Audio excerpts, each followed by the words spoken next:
So I've been given a word regarding men. Men, it's time to stand. The enemy's been coming against man for a long time. When I say against man, it's the fact that man has lost his position. Man has lost his place. Men need to stand because they represent families. They represent strength. They are the head. They are the leader. More importantly, though, it's the men who hear the word of God directly for their family. The family that they should shepherd, they should cherish, they should protect. The precious part of the kingdom that God's provided in their life.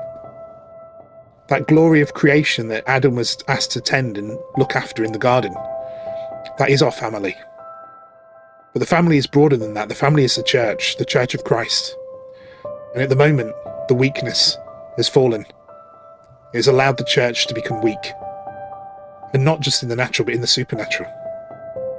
So the word I was given is it's time for men to rise, and not in the physical battle, but in the spiritual battle, because our battle is against powers and principalities, and all those things in the unseen realm. Each individual, I'm being asked to simply observe yourself this week. Observe your thoughts. Take control of your thoughts. Don't allow your thoughts to direct you in negative thoughts about women, negative thoughts about how people treat you. Don't let your emotions control you. Pay attention just for a moment. Just stop in every situation. Think about that emotion you're feeling and recognize that it's probably not yours. In fact, I'm telling you it's not yours. You've been poked and prodded. You've been provoked into a response. And remember, that's the work of the enemy, because he has one goal, and that's to steal, kill, and destroy. That separation from the Father, from our God, is what he's trying to do. So every one of you out there, every man watching this, observe yourself this week. Recognize, how much do I deny my automatic responses to a situation? How the Lord steers me to deal with a problem. How much of it do I ignore? How much do I now bend to the things I've been taught? How many times has political correctness made me stop before an action? I'm reminded of a time when a young girl was being beaten. And instead of thinking jump out the car to rescue her, I had to pause myself for a few moments to think about what would be the consequences of a man stepping out to shout to stop this girl being attacked.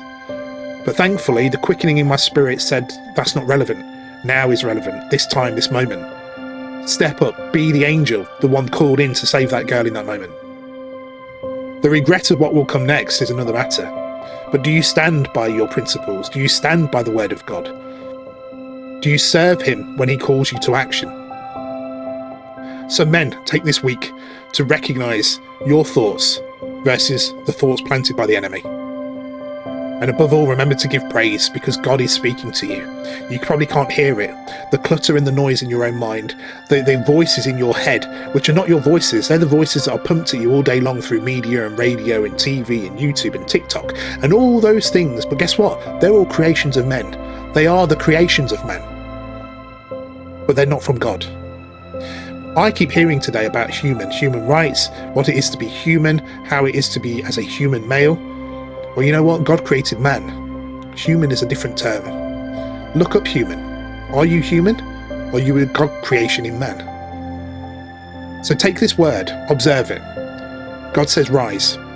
Initially, that rise is learn to rise within yourself. Rise above the thoughts, rise above the darkness, rise above the challenges. Reach out for help. Come together with brothers. Come together and share your thoughts.